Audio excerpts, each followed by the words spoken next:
ஐயா சாதனை எல்லாம் எதுவும் இல்லைங்க ஐயா. என்னோட ஆள் மனதிலிருந்து வந்ததை நான் செஞ்சிருக்கிறேங்க ஐயா. அந்த பாதிக்கப்பட்ட பெண்ணினுடைய ஒரு சகோதரனை நினைச்சுங்க ஐயா. அரசியல் தலைவரா பாக்குறீங்க, அந்த பாதிக்கப்பட்ட பெண்ணுடைய சகோதரனை நினைச்சீங்கன்னா யாரும் தப்பா பார்க்க மாட்டாங்க. அரசியல் தலைவரா பார்த்தா நம்ம அரசியல் பிடிக்காதவங்க 2 பேர் கிரிட்டிசைஸ் பண்ணுவாங்க, எதிர்க்கட்சி நண்பர்கள் பண்ணுவாங்க. அதனால அரசியல் தலைவரா பார்க்காதீங்க, பாதிக்கப்பட்ட சகோதரியினுடைய அண்ணனா பாருங்க. அப்படி பார்த்தீங்கன்னா பார்வை மாறிடுங்கண்ணா. அண்ணா கேளுங்கண்ணா.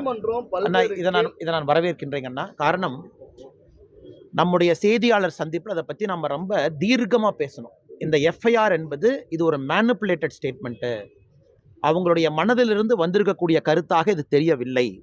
இதை படிக்கும் பொழுதே டிஸ்ஜாயிண்டடாக இருந்துச்சு. இன்னைக்கு அதே கருத்தை மாண்புமிகு உயர்நீதிமன்றத்தினுடைய நீதிபதிகள் அவங்க சொல்லியிருக்கிறாங்க. அன்னைக்கு நாம் சொன்னோம், இவ்வளோ கேர்லெஸ்ஸாக நீங்கள் பண்ணியிருக்கீங்களே, அது ட்ரையலில் நிற்குமான், அந்த கருத்தை இன்னைக்கு பதிவு செஞ்சுருக்கிறாங்க. மூன்றாவதாக ஒரு சாட்டையடி தீர்ப்பும் கொடுத்துருக்குறாங்க. அதாவது பாதிக்கப்பட்ட பெண்ணினுடைய personal details, name, father's name, ஊர் எல்லாமே அது ரிலீஸ் பண்ணதுக்கு உடனடியாக 25 லட்சம் ரூபாய் நஷ்டீடு கொடுங்க, பெண்ணுடைய கல்வியை வருகின்ற காலத்தில் கம்ப்ளீட்டாக எடுத்துக்கங்கன்னு சொல்லியிருக்காங்க.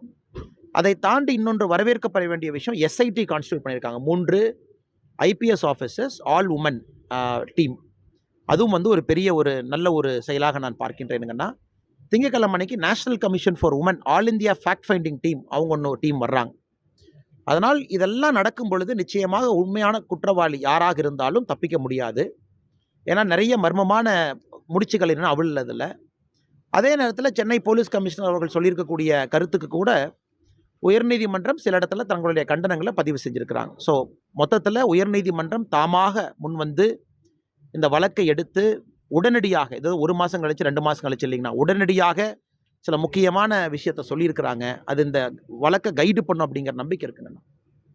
அதே போல நீங்க சாட்டை போராட்டம் பண்ணது ஒரு கவன ஈர்ப்பு, அதாவது மீடியாவோட அட்டென்ஷனுக்காக நீங்க இந்த மாதிரி பண்ணிருக்கீங்க. நான் தான் ஏற்கனவே சொல்லிட்டேங்கண்ணா, நீங்க அரசியல் தலைவராக பார்க்காதீங்கண்ணா, அந்த பொண்ணுனுடைய சகோதரனா பாருங்க, அவ்வளோதான். ஆள் மனதிலிருந்து வரக்கூடிய ஒரு கோபம், ப்ரைமல் ஆங்கர்னு சொல்லுவாங்க. எல்லாருக்குமே ஆள் மனதில் ஒரு கோபம் இருக்கும். சிஸ்டம் ஃபெயில் ஆகும்போது யார்கிட்ட போய் சொல்லுவீங்க?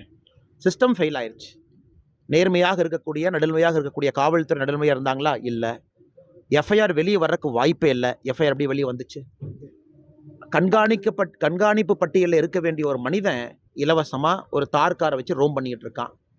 அமைச்சர் பெருமக்களே வீட்டில் போய் உணவருந்துற புகைப்படத்தை பார்க்குறோம். சிஸ்டம் கெட்டு போச்சு. சிஸ்டம் கெட்டு போச்சுன்னா உங்கள் கையில் என்ன இருக்குங்கண்ணா? போராட்டம் பண்ணணும்னு சென்னையில் தமிழிசை சவுந்தரராஜன் அக்கா தலைமையில் குழு அமைச்சிங்கன்னா கைது பண்ணி உள்ளே அடைச்சி வைக்கிறாங்க. பேசுவதற்கு எங்கள் கருத்து சுதந்திரம் எங்கே இருக்குங்கண்ணா? எந்த வழிகளுமே உங்களுக்கு இல்லையே. அதனால்தான் இது எடுக்க வேண்டிய கட்டாயம். நாம் இதை ஒரு வேள்வியாக, தவமாக எடுத்திருக்கின்றோம்.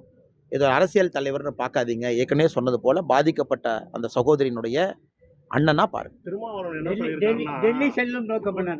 நாளைக்கு all India level state president's meeting ஐயா, மெம்பர்ஷிப் டிரைவ் ரொட்டீன் மீட்டிங். ஆமாம், திருமாவளவன் என்ன சொல்லியிருக்காப்லன்னா, இந்த மாதிரி நீங்க ஆல்ரெடி அரசு உடனடியாக ஒரு தடவை கைது பண்ணிருக்கு, அதனால கைது பண்ணாடி திருமாவளவன் தமிழ்நாட்டில் தான் இருக்காரா இல்ல ஆகாசா மாதிரி ஒரு நாட்டில் வாழ்றாரான்னு எனக்கு சந்தேகமா இருக்கு.